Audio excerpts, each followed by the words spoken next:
안녕하세요. 임플란트 타이거입니다. 5월 근로장려금 신청 기간 얼마 남지 않았습니다. 5월 말까지인데요. 근로장려금 대상이다 라는 신청 안내문을 받지 못한 사람들도 있을 수 있고요. 또 신청 대상이 되었지만 국세청에서 파악하지 못하는 경우가 있을 수 있습니다. 내가 신청 대상인지 국세청에서 잘못 파악하고 있는 것인지 아니면 실제 신청 안내자가 아니기 때문에 못 받았는지 확인할 수 있습니다. 오늘 이 영상 궁금하시면 계속 봐주세요.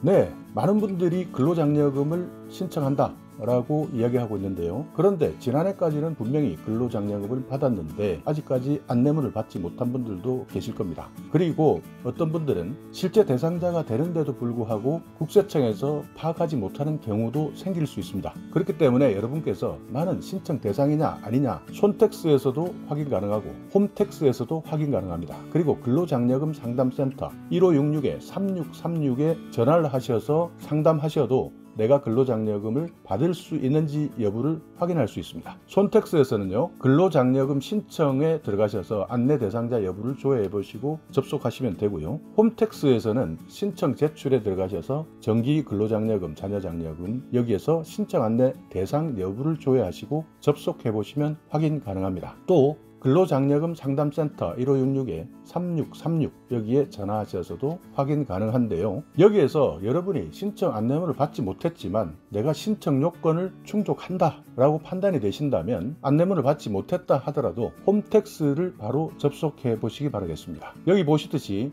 홈택스에 들어가시면 신청 제출이라는 난이 나오는데요. 이 난을 누르면 오른쪽 맨 밑에 보면 근로장려금, 자녀장려금 신청에 신청하기라는 곳이 있습니다. 여기에서 신청하시면 되는데 근로장려금, 자녀장려금 신청은 지금까지 안내문을 받으셨다면 간편 신청하기 이곳을 누르시면 되고요. 만약 여러분이 신청 안내문을 받지 못했을 때는 일반 신청하기 여기에 들어가셔서 간편하게 신청하시면 됩니다. 자, 그렇다면 간단하게 이미 다른 영상에서 소개해 드렸지만 근로장려금 신청 요건을 한번 살펴보면 먼저 단독 가구냐 호벌이 가구냐 맞벌이 가구냐 이것을 판단하셔야 되는데요. 단독 가구는 그야말로 부양가족이 아무도 없는 나 혼자 사는 가구를 이야기하고요. 호벌이 가구는 배우자나 부양자녀가 있거나 70세 이상 직계 존속이 있을 경우에 한 사람만 소득이 발생할 경우를 말합니다. 그리고 맞벌이 가구는 신청인 그리고 배우자 각각의 총급여액이 300만원 이상인 가구 여기에 해당되셔야 되고요. 호벌이 가구는 총급여액이 300만원 미만에 해당되셔야 됩니다. 자, 그림에서 보듯이 단독 가구는 근로장려금을 받기 위한 요건이 소득이 최소 4만원에서 2천만원 미만이어야 되고요. 호벌이 가구는 근로장려금은 4만원에서 3천만원 미만, 자녀장려금은 4만원에서 4천만원 미만입니다. 맞벌이 가구는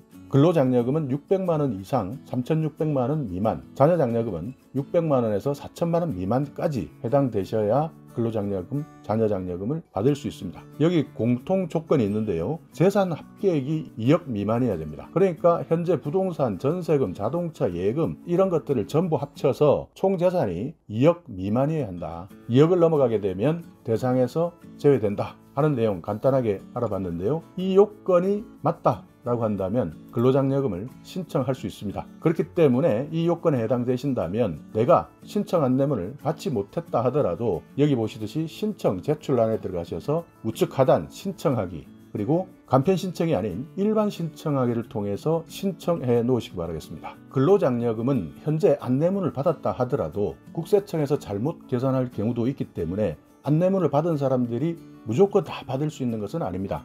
심사가 들어가는데요. 현재 국세청이 파악하고 있는 자료 외에 나머지 신청자의 자료까지 다 확인한 이후에 안내문을 받은 분들 중에서도 근로장려금에서 탈락하는 경우가 있고요. 또 지난해에 비해서 근로장려금이 낮아질 수도 있습니다. 물론 반대로 높아질 수도 있겠죠. 그리고 안내문을 받지 못했다 하더라도 국세청이 잘못 파악하고 있었거나 모르고 있었다면 일반 신청하기를 통해서 구제할 수 있도록 하는 것이죠.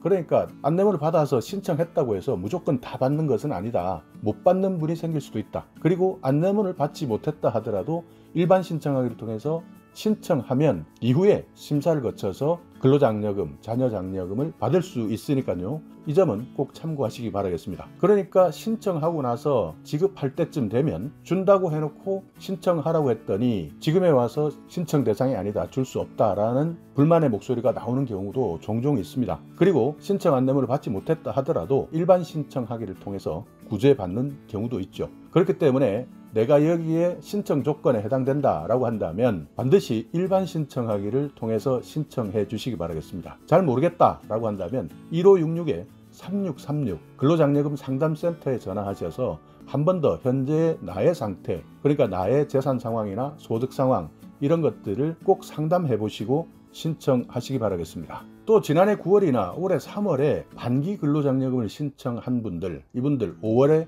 다시 신청을 해야 하는지 질문들이 상당히 많으신데요. 작년 9월이나 올해 3월에 반기 신청을 하셨던 분들은 이미 근로장려금, 자녀장려금을 신청했기 때문에 5월에는 신청 대상이 아닙니다. 이분들은 이미 신청한 것으로 보고 9월에 근로장려금을 정산해서 환급해 드리니까요. 걱정 마시고 9월에 근로장려금을 정산받을 수 있다는 점도 기억해 두시기 바라겠습니다. 가끔씩 보면 고령자들이 신청하는데 어려운 분들이 많습니다. 이럴 때는 마찬가지 근로장려금 상담센터 1566-3636에 전화를 하셔서 신청 도움 서비스를 이용하겠다라고 말씀해 주시면 되는데요. 장애인이나 65세 이상 노인분들, 이분들이 해당됩니다. 그러니까 이분들도 내가 신청하기에 너무 어렵다, 컴퓨터로도 어렵고 모바일로도 어렵고 전화하는 것도 어렵다, 그렇기 때문에 어떻게 해야 될 것이냐라고 물어보게 되면 세무서에서 방법을 찾아드리거나 직권 신청이라는 제도를 통해서 대신 신청할 수도 있으니까요. 모른다 한다면 1566-3636 근로장려금 상담센터 꼭 전화하셔서 근로장려금, 자녀장려금 받으시기 바라겠습니다. 또 어떤 곳에서는 부모님이나 자녀들이 함께 근로장려금을 신청했는데 왜 우리 아버지께만 신청 안내문이 오는지 문의하시는 분들도 많은데요. 근로장려금은 한 가구에 한 사람만 지급됩니다. 그러니까 신청 요건을 충족한 분들이 두 사람 이상이라 하더라도 여기에서 해당 가구에서 서로 합의해서 누가 받자 라고 해서 정해주면 한 사람에게만 지급하고요. 총 급여액이 많은 사람에게 지급하고 소득 과세 기간에 근로장려금이 많은 사람에게 지급합니다.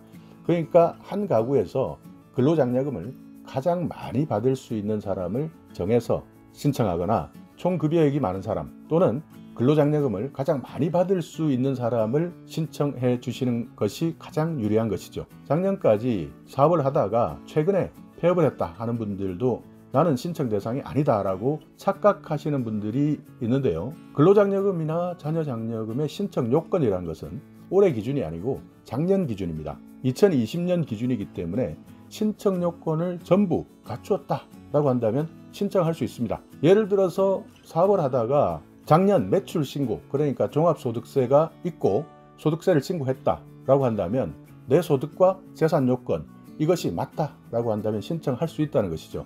그러니까 폐업과 관계없이 지난해 소득에 대한 소득세를 신고했다면 근로장려금 폐업을 했다 하더라도 받을 수가 있습니다. 또 종합소득세 신고 의무가 있는 사람, 이분들은요 종합소득세 신고를 기간 내에 하지 않으면 장려금을 지급받을 수 없습니다. 왜냐하면 이 소득세를 기준으로 해서 장려금을 결정하는 것이기 때문인데요. 그렇지만 일용 근로자, 근로소득에 대한 원천 징수되는 소득만 있는 경우에 이분들은 종합소득세 확정 신고를 한 것으로 간주합니다. 그러니까 이미 종합소득세가 아닌 원천 징수되었기 때문에 종합소득세 확정 신고를 한 것으로 간주한다. 단순 경비율 적용 대상 사업자로서 종합소득 금액이 기본공제 150만 원 이하일 때도 종합소득세 확정 신고를 한 것으로 간주하고요. 2명 이상으로부터 근로나 공적연금, 퇴직, 종교인, 원천징수 대상 사업소득을 받은 상형 근로자로서 종합소득 금액이 기본공제 150만 원 이하일 때는 종합소득세 확정 신고를 한 것으로 간주합니다. 그러니까 종합소득 기본공제 150만 원 이하이면 종합소득세 확정 신고를 한 것으로 간주하니까요. 만약 종합소득세 확정 신고 대상자다, 그런데 조금 헷갈린다 라고 하신다면 1566-3636 장려금 상담센터로 전화해 보시면 바로 안내받을 수 있습니다. 자, 오늘 이렇게 근로장려금 신청 안내문 내가 받지 못했다 해서 신청하지 않는 분들도 계시고요. 또 국세청에서 잘못 파악하고 있을 수도 있기 때문에 근로장려금 신청 안내문 받지 못했다면 반드시 말씀드린 손택스, 홈택스, 근로장려금 상담센터 여기에 전화해 보셔서 내가 대상인지 여부를 확인해 보시고요. 만약 기준이 충족했는데도 불구하고 대상이 아니다 라고 한다면 홈택스에서 일반 신청하기를 통해서 신청하시기 바라겠습니다. 자, 오늘 영상 여러분께 조금이나마 유익한 정보가 있었다면요, 오늘도 구독 그리고 좋아요 부탁드리겠습니다.